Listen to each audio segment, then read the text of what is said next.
ruang sidang utama, yang ini saudara, ini masih untuk terdakwa Hendra Kurniawan dan Agus Nurpatria dengan saksi Diryanto, yakni asisten rumah tangga dari Verdi Sambo. Sebelum Diryanto, sudah ada juga pemeriksaan saksi dengan nama Afung, yaitu seorang teknisi CCTV.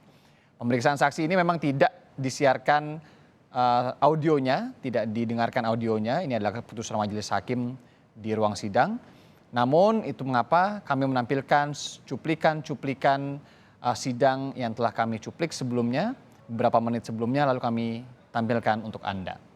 Nah saudara, dalam sidang perintangan penyidikan pembunuhan dengan terdakwa Irfan Widianto, saksi Rifaizal Samuel di ruangan yang lebih bernuansa biru tadi, ini Rifaizal ini menyatakan bahwa ia turut hadir di TKP dan diminta untuk menyebutkan siapa-siapa saja polisi yang hadir di TKP usai pembunuhan Brigadir Yosua terjadi. Rifaizal Samuel juga menyatakan langsung melihat mayat Brigadir Yosua dan menanyakan siapa yang melakukan penembakan. Terus kemudian pada akhirnya saudara juga melihat ada apa? Ada saudara lihat? Kami melihat ada mayat. Ada mayat. Kemudian izin menjelaskan, jadi pada saat kami datang, kami memperkenalkan diri kepada para jenderal yang ada di TKP. Saya sampaikan bahwa kami beserta tim olah TKP, saya Kanit Krim Satreskrim Polres Metro Jakarta Selatan, beserta anggota memperkenalkan diri. Setelah itu dipersilahkan untuk melaksanakan olah TKP. Ketika kami memulai pelaksanaan olah TKP, yang kami dapati bahwa ada sesosok mayat. Kemudian banyak bekas peluru baik di jeda lantai 1 dan 2, kemudian di depan kamar Bapak Verdi Sambo, dan banyak serpihan proyektil peluru yang berserakan di lantai, dengan darah yang kurang lebih mengitari mayat sekitar 30-50 cm yang mulia, tetapi tidak ada bercak darah. Darah di sekitar mana saudara lihat? Di bagian badan. Badan, kepala atau badan? Badan dari mulai kepala sampai ke arah kaki yang mulia. Sekujur? Siap. Dari kepala sampai ke arah kaki? Siap. Itu ada genangan darah? Siap. Pada saat itu senjata berada di sebelah kiri kepala almarhum. Senjata dengan posisi kepala almarhum menghadap ke sebelah kanan. Dengan posisi badan yang tertelungkup. Di sebelah kiri kepala almarhum Joshua? Siap yang mulia. Kemudian setelah itu yang kami lakukan adalah kami bertanya di mana saksi-saksi. Akhirnya dihadirkanlah 3 orang saksi atas nama Richard. Tentu Ricky, siapa yang menyaksikan kejadian? Siap. Saya tanyakan pada saat itu, siapa ini yang nembak? Richard langsung menyampaikan, siap, saya komandan. Oh Richard, saudara ada tanya siapa yang menembak? Siap, saya lakukan interogasi singkat yang mulia. Iya betul, interogasi. Tentu ya. Saya lanjutkan interogasi, di mana kamu melakukan posisi menembak? Siap, di lantai 2. Coba kamu ceritakan, seperti apa awal ceritanya? Kemudian dia menceritakan, dia turun ke bawah. Sempat rekonstruksi singkat pula waktu itu ya? Saya tanyakan yang mulia, izin saya lanjutkan. Kemudian kamu melihat posisi almarhum, sekarang coba kamu praktekkan seperti apa gerakan yang almarhum lakukan. Kemudian dia menjelaskan ke saya yang pada intinya meyakinkan saya sebagai penyidik bahwa terjadi peristiwa tembak-menembak. Dalam proses saya bertanya kepada saudara Richard, saya dipanggil oleh Bapak Verdi Sambo. Dinda, sini kamu. Siap. Perintah Jenderal, kamu akpol berapa? Siap, saya 2013 Jenderal. Perintah untuk kami Jenderal. Kemudian beliau menyampaikan, kamu jangan kenceng-kenceng nanyanya ke Richard. Dia udah ngebela keluarga saya. Dia telah membela keluarga saya. Dia sudah membela keluarga saya. Kalau kamu nanyanya begitu, dia baru mengalami peristiwa yang membuat psikologisnya terganggu. Bisa ya? Saya sampaikan, siap, bisa Jenderal. Jadi pada saat itu kami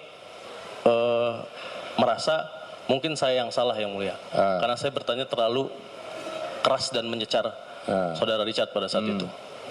Setelah itu tidak lama kemudian kami melanjutkan proses olah TKP yang dilakukan oleh tim identifikasi kami, Polres Metro Jakarta Selatan, kami ikut mengawasi beberapa ruangan dan kami memastikan bahwa ruangan tersebut terdokumentasi dengan baik. Kemudian kami melanjutkan proses pengambilan barang bukti. Ya. Dan pada saat itu seperti yang disampaikan oleh kasat kami, bahwa ada penyampaian dari Kombes Pol Susanto yang beliau menyatakan bahwa terkait masalah senjata dan saksi kami bawa ke Propam.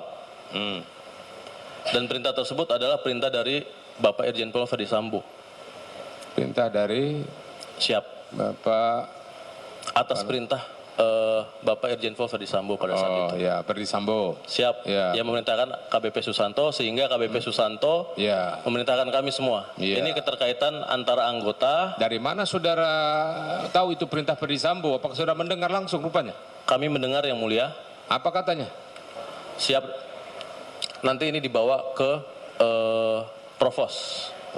Kemudian tidak lama Pak KBP Susanto menyampaikan ini terkait BB dan saksi kita bawa ke Propam. Karena ini keterkaitan anggota, makanya kita bawa ke Propam. Ya, itu ya. Terus Izin melanjutkan yang mulia. ya. Setelah beliau menyampaikan itu, kami berkoordinasi dengan Pak Kasat. Saya tanyakan dan saya bersuara mungkin agak sedikit keras sehingga bisa didengar oleh KBP Susanto. Saya sampaikan, Bang, mohon izin, nanti kalau kita mau kirim untuk uji balistik dan pengiriman barang bukti ke lapor, gimana Bang? Kenapa Hal tersebut, saudara menanyakan itu? siap. Kenapa saudara menanyakan itu?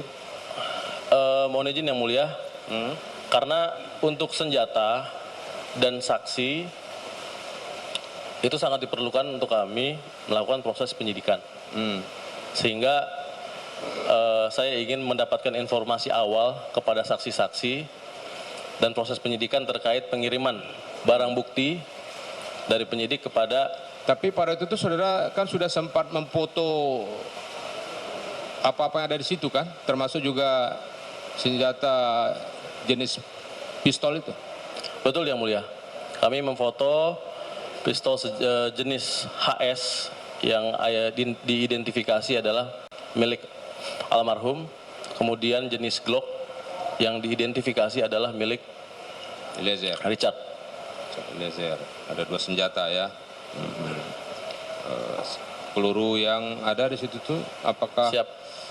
semua masih berisi di magazin atau udah kosong semua? Pada saat itu Magazin udah kosong? dikosongkan yang mulia pada saat itu Oh, dikosongkan. oleh saudara Richard dan disaksikan oleh kami para penyidik. Saudara lihat ada berapa tembakan di dinding dan di apakah bisa saudara identifikasi itu di dinding atau di korban barangkali saudara bisa Mohon izin yang mulia, secara kasat mata? secara kasat mata di arah dinding kurang lebih ada 5. Dinding arah ke Tembakan. atas. Siap. Yang ke arah ke atas, kemudian yang ke arah bawah itu kurang lebih ada 1 atau 2 yang mulia. 1 atau 2. Siap. Satu magazin itu kira-kira isinya berapa untuk Glock? Untuk Gloss, seingat kami, setahu kami ada 17 yang mulia. Kaliber berapa itu? Mohon izin saya lupa yang mulia. Lupa. Untuk HS berapa magazin dan kaliber berapa? Untuk HS, saya juga lupa yang mulia. Lupa juga. Terus kemudian setelah lakukan olah TKP secara sementara ya, Siap. TKP darurat istilahnya ya. Kemudian jenazah tersebut diangkut melalui ambulan ya. Siap. Setelah itu, izin melanjutkan yang mulia, setelah proses tersebut, saksi dibawa dan barang bukti dibawa, kami melakukan dokumentasi. Setelah itu, kami diperintahkan oleh Kasat Reskrim untuk memanggil ambulans, memanggil ambulans, dan saya arahkan Kasubnit saya, anggota saya, beserta 1 anggota penyidik untuk mencari ambulans terdekat untuk membawa jenazah.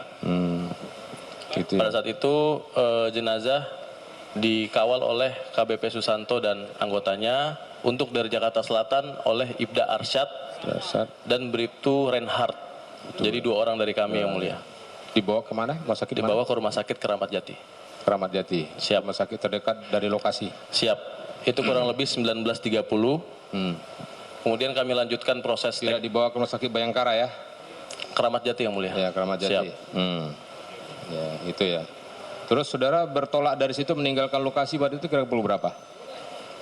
Izin kami melanjutkan yang mulia. Kami bertolak dari TKP kurang lebih jam 10 atau jam 22.00 atau 22.30. Berarti jam 10 malam.